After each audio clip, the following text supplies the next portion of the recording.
11 নম্বর সমস্যা। 11 নম্বরে আমাদের সরল করতে হবে। তো সরল করার শুরুতেই আমরা শব্দটা আমাদের লিখে নিই, তাহলে আমাদের বুঝতে সুবিধা হবে। আমরা সাইডে লিখে নিচ্ছি। আচ্ছা, BODMAS। তো এটা আমরা আমাদের সুবিধার জন্য লিখে নিলাম। অঙ্কের কোনো অংশ না। ঠিক আছে? তো দেখেন, আমি আর নতুন করে দ্বিতীয় লাইন লিখতেছি না। আপনারা আ এই অঙ্কটা পুরোটাই আগে লিখবেন খাতায়, তারপর সমাধান শুরু করবেন। এরকম অঙ্ক থাকলে, হ্যাঁ? তো দেখেন, এখানে আমাদের ১ম কি করতে হবে বলেন তো? এখানে আমাদের ব্র্যাকেটের আগেও আমাদের এখানে এই ভগ্নাংশগুলো মিশ্র ভগ্নাংশ আছে। এগুলোকে ১ম এ আমাদের অপ্রকৃতিতে রূপান্তর করতে হবে। ঠিক আছে? তো চলেন আমরা মিশ্র ভগ্নাংশগুলোকে অপ্রকৃতিতে রূপান্তর করি। তাহলে এজন্য আমাদের কি করতে হবে? এখানে ৩ দ্বিগুণা ৬। ৬ আর ১ এর কত? ৭। তাহলে ৭/২। আশা করি আপনারা মিশ্রের ব্যাপারটা জানেন। কিভাবে করতে হয়। মানে সামনেরটা গুণ, সামনের নিচে গুণ, উপরের সাথে যোগ। তাহলে ২ দ্বিগুণা ৪, ৪ এর ১ এ কত? ৫।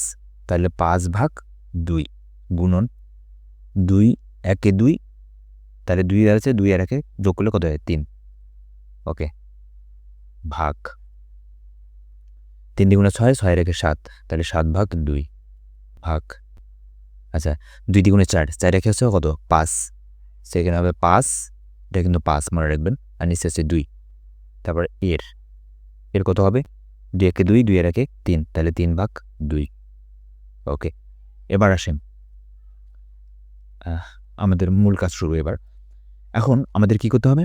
১ম এ হচ্ছে যে ব্র্যাকেটের কাজ, তাই না? তাহলে এখানে ২ টা ব্র্যাকেট দেওয়া আছে। First bracket. তাহলে ব্র্যাকেটের ভিতরের অংশগুলো কাজ আগে শুরু করতে হবে। এখন ব্র্যাকেটের কাজটা শুরু করবেন। ব্র্যাকেটের কাজ এরকম নাই। ব্র্যাকেটের ভিতরের কাজগুলো করতে হবে। এখন ব্র্যাকেটের ভিতরে কাজ শুরু করবেন। এখানে আছে ভাগের কাজ, এখানে আছে গুণের কাজ। তাহলে আগে কার কাজ বলেন? ডি আগে, এম পরে। তাহলে ডি এর কাজ মানে ভাগের কাজ আগে। তাহলে ভাগের কাজ আগে করতে হবে। তাহলে ভাগের কাজ করতে গেলে কি করতে হবে? আমরা জানি ভাগটাকে গুণ করে দিতে হয়। তাহলে এই ব্র্যাকেট ঠিক থাকবে ৭/২। এই ভাগটাকে কি করব? ভাগটাকে আমরা গুণ করে দেব। ভাগ গুণ করে দিলে কি হয়? আমরা জানি যে নিচেরটা উপরে যায় আর উপরেরটা কোথায় আসে? নিচে আসে। ওকে, গুণ এটা ঠিক থাকবে। এটা কোনো পরিবর্তন করব না আমরা। ওকে? তারপর আবার ভাগ। তারপরে এখানেও একই কেস, এখানে ভাগ আর গুণ এর আছে। তাহলে কোনটার কাজ আগে করব? এর কাজ আগে করব। তাহলে ৭/২ এটা ঠিক রাখেন, ভাগ চিহ্ন ঠিক রাখেন। এই এর কাজটা আগে করার চেষ্টা করি। তাহলে এর মধ্যে কি আছে দেখেন। এখানে ২, এখানে ২, এখানে ৩, এখানে ৫। কাটাকাটি কি সম্ভব? না, কাটাকাটি সম্ভব না। তাহলে কি করতে হবে? কাটাকাটি যদি সম্ভব না, তাহলে আমাদেরকে গুণ করে দিতে হবে। তাহলে কি গুণ করব? এখানে ২, এখানে ২, ২ দিয়ে গুণ করলে হচ্ছে ৪, এখানে ৫, এখানে ৩, ৩ ৫ কত?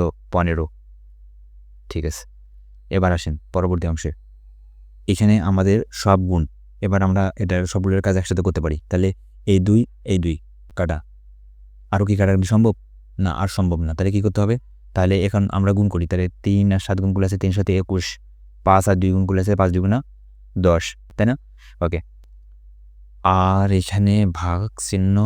আচ্ছা, এইখানে এখন আমরা কি করব? আচ্ছা, ভাগ ব্র্যাকেটটা রাখি এখানে আমরা। এইখানে ৭/২ এই ভাগটাকে আমরা কি করে দেই? গুণ করে দেই। তাহলে কি হবে? ৪ উপরে যাবে আর এই ১৫টা কি আসবে? নিচে আসবে। ওকে। ওকে।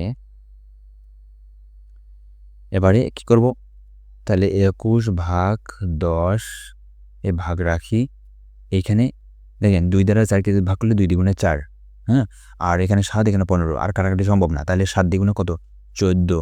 আর এখানে নিচে আছে ১৫। ওকে। এবার কি করব? আমাদের ভাগ চিহ্ন আছে। তাহলে আমরা ভাগটাকে ১ম এ গুণ করে দেই। ভাগ গুণ করে দিলে ১৫ উপরে যাবে, ১৪ নিচে আসবে। ওকে।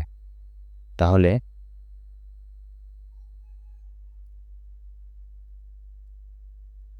ওকে, ৫ দ্বারা গুণ করলে ৫ দুগুণে ১০ আর এখানে আছে ৩, ৫, ১৫। ৫ দ্বারা ভাগ করলাম দুইটাকে। ওকে।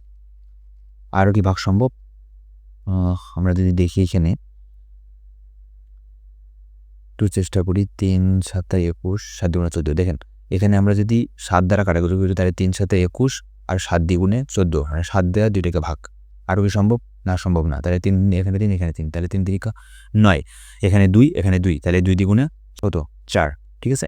তাহলে ৪/৯ আসলো। এটাকে আমরা যদি অপ্রকৃত বানাই, মিশ্র বানাই, তাহলে কি করতে হবে? ৯ কে ৪ দ্বারা ভাগ করতে হবে। ৯ কে ৪ দ্বারা ভাগ করেন।